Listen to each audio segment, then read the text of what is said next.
ચરણોમાં કોટી કોટી પ્રેમ પ્રણામ.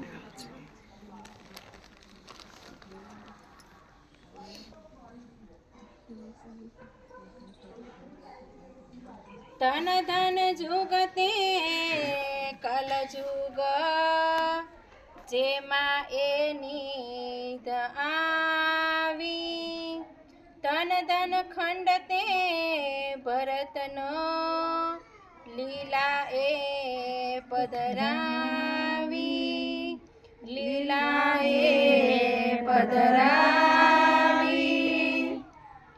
મહામતીના તામ દિલની અંદર બેસી અને આપણા પ્રિયતમ આ તારતમ વાણીનું જ્ઞાન આપણી આત્માને જાગૃત કરવા માટે કહી રહ્યા છે કે આ તારતમ વાણી આ સંસારમાં શા માટે આવી.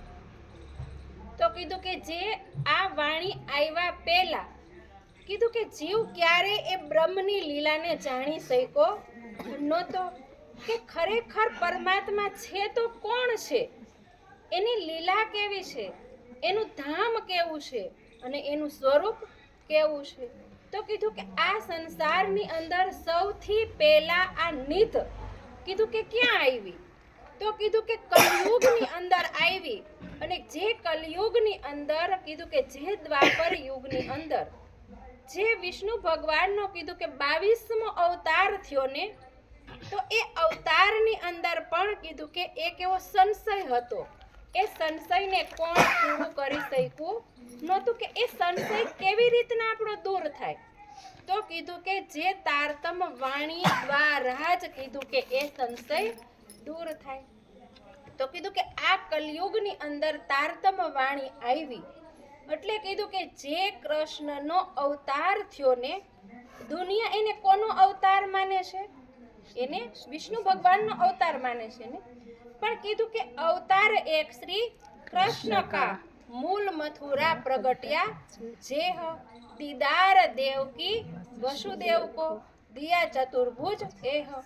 કે જે દેવકીને જન્મ વખતે જે વિષ્ણુ ભગવાને કીધું કે ચતુર્ભુજ સ્વરૂપે જેને દર્શન આપ્યા ને, એ કોણ હતું. કીધું કે એ વિષ્ણુ ભગવાન હતા. પણ કીધું કે જે દેવકીને કીધું કે જેવો અહીં બાળકનો જન્મ થાય ને, એટલે વસુદેવને શું કીધું કે એ બાળકને તમે ક્યાં મૂકી આવજો. તો કીધું કે એ બાળકને તમે ગોકુળની અંદર મૂકી આવજો. તો વસુદેવજી કહે છે કે હું આ બાળકને આ કારાગૃહમાંથી કેવી રીતના બહાર કાઢું, કારણ કે અહીંયા તો મોટો પહેરો છે, અહીંયા તો કેટલી બેડિયાઓ પણ મારા અંગ ઉપર બાંધેલી છે. તો કીધું કે એની ચિંતા તમારે કરવાની નથી. તો આ તારતમ વાણીની અંદર કીધું કે એક ભેદ વૈકુંઠ કા, દૂજા હે ગોલોક, તીસરા ધામ અખંડ કા. એ અખંડ ધામનું જે સ્વરૂપ છે ને, કીધું કે જહાં જાય સબ શોક. હવે કીધું કે આપણે કયા સ્વરૂપને ઓળખીએ છીએ, આપણે કૃષ્ણને માની છીએ ને.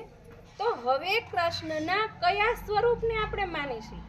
શું તમે વિષ્ણુના અવતાર શ્રી કૃષ્ણને માનો છો, જે ગૌલોકની અંદર છે એને માનો છો. હવે કીધું કે કૃષ્ણ કૃષ્ણ તો સબ કોઈ કહે પર ભેદ ન જાને કોઈ, નામ એક વિધ હે સહી પણ લીલા ત્રિવિધ હોય. કે એક જ કૃષ્ણનું નામ તો છે, પણ એની અંદર કીધું કે લીલા તો અલગ અલગ થાય. હવે એ લીલાને કેવી રીતના આપણે જાણી શકશું, આપણે તો નથી ખબર ને.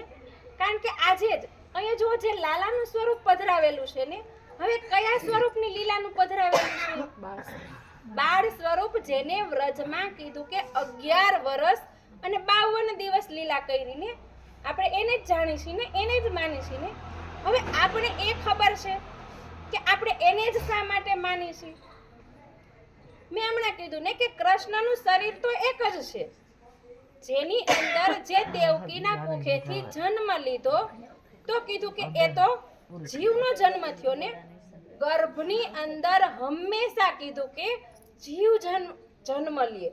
હવે પરમાત્મા ક્યારેય કીધું કે ગર્ભની અંદર જાતા નથી. એ કોઈના પિતા પણ ન હોઈ શકે, એ કોઈના પુત્ર પણ ન હોઈ શકે, એ કોઈના એક વ્યક્તિના પતિ પણ ન હોઈ શકે. તો કીધું કે જે આખા સંસારને એક પ્રેમના સૂત્રની અંદર કીધું કે બાંધવા વાળા, શું આ સંસારની અંદર માત્ર દેવકીના પુત્ર બનીને રે ખરા? માત્ર જશોદાનો પુત્ર બનીને રે ખરો? કીધું કે આખા સંસારને જેને પ્રેમની ભાષા શીખવી હોય, જેને પ્રેમ કરતા શીખવ્યું હોય, હવે એ પ્રેમ કરવા વાળું સ્વરૂપ કોણ છે આપણે ખબર? જે જ્ઞાન કીધું કે વેદોની અંદર આવ્યું, હવે એ વેદોની અંદર કીધું કે માત્ર ને માત્ર એક પરમાત્માની જ વાત કરી, પણ દુનિયાને એ નથી ખબર કે એ એક પરમાત્મા છે તો કોણ છે? તો કીધું કે જે લક્ષ્મીજી વિષ્ણુ ભગવાનને પૂછે છે કે તમે કોનું ધ્યાન કરો છો, તો એ પણ આ વાણીની અંદર હમણાં જ આપણે કિરંતન ગાયું ને, તો શું કીધું કે એક લવાને કારણે લક્ષ્મીજી રાણી 7 કલ્પાંત લગે તપ કર્યા તો હે ન કહેવાણી. કે જે વિષ્ણુ ભગવાન કીધું કે કોનું ધ્યાન કરે છે, એ એક ધ્યાન કરતા હતા, એનો એક પણ શબ્દ કીધું કે વિષ્ણુ ભગવાન લક્ષ્મીજીને કહી શક્યા નહોતા કે હું કોનું ધ્યાન કરું છું. જે વ્રજ લીલા કીધું કે ગોકુલની અંદર 11 વર્ષ અને 52 દિવસ સુધી જે લીલા ચાલી ને, હવે એ લીલા કોને કરી? તો કીધું કે વાસુદેવ ગોકુલ લે ચલે તાયે ના કહીએ અવતાર, સોતો નહીં ઇંડકા અખંડ લીલા હે પાર. કે એની અંદર જે શક્તિએ પ્રવેશ કર્યો ને જન્મ થતાની સાથે, તો કીધું કે એ કોણ હતું? એની અંદર વિષ્ણુનો જીવ તો હતો જ, પણ સાથે કીધું કે જે આપણે ગોલોકી શક્તિ કહીશી ને, કે હમણાં મેં કીધું કે એક ભેદ વૈકુંઠ ખા, દૂજા હે ગોલોક, તીસરા ધામ અખંડ કા. હવે એ ત્રણેયની અંદર જો શું કીધું કે પહેલો ભેદ જન્મ થયો એ ક્યાંનો હતો? તો કીધું કે એ વૈકુંઠનો હતો, જેની અંદર જન્મ થતાની સાથે કીધું કે જે બાળકની અંદર ચેતન શક્તિ આવીને જીવ, એ કોનો હતો? તો કીધું એ વિષ્ણુનો અંશ હતો. વિષ્ણુનો જીવ નહોતો, વિષ્ણુનો જીવ પોતાના જેવો જ કીધું કે બનાવી અને એ જીવને દેવકીના ગર્ભની અંદર પ્રવેશ કરાવ્યો. હવે એ જીવે જન્મ લીધો પછી કીધું કે જે બાળકનું સ્વરૂપ બની ગયું ને, હવે એની અંદર શક્તિ કઈ હતી? જેને કીધું કે અક્ષરાતીતનો જોશ કહેવાય. હવે એ જોશની શક્તિએ પ્રવેશ કર્યો ને, એટલે કીધું કે કારાગૃહની અંદર એ વસુદેવના જે બંધન હતા ને એ છૂટી ગયા. હવે વસુદેવ કીધું કે એને લઈને ક્યાં ચાલ્યા? ગોકુલની અંદર ગયા. હવે કીધું કે વાસુદેવ ગોકુલ લે ચલે તાયે ના કહીએ અવતાર. હવે એ અવતાર નથી, હવે એની અંદર કઈ શક્તિ પ્રવેશ કરી ગઈ? અખંડની શક્તિ પ્રવેશ કરી. જે ગોલોકી શક્તિ હતી ને, જેને આપણે આ હદથી ઉપરની કહીને જે બેહદની શક્તિ, એ બેહદની શક્તિએ હવે કીધું કે એ બાળકની અંદર પ્રવેશ કરી દીધો.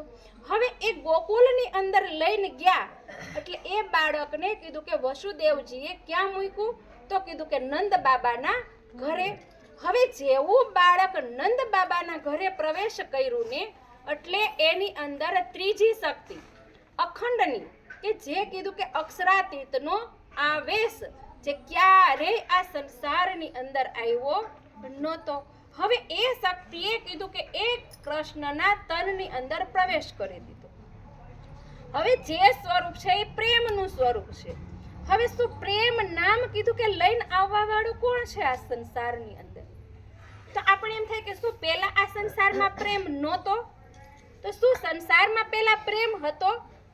જે કૃષ્ણની અંદર આવેશનું સ્વરૂપ આવ્યું, શું એની પહેલા સંસારમાં પ્રેમ હતો ખરો? પ્રેમ કોને કહેવાય ને એ જ સંસારની અંદર કોઈને ખબર નહોતી. તો કીધું કે પ્રેમ નામ દુનિયા મીને બ્રહ્મ સૃષ્ટિ લ્યાઈ ઇત, સો પ્રેમ ઇનોને જાહેર કિયા જો ખેલા સ્વરૂપ વ્રજ રાસ.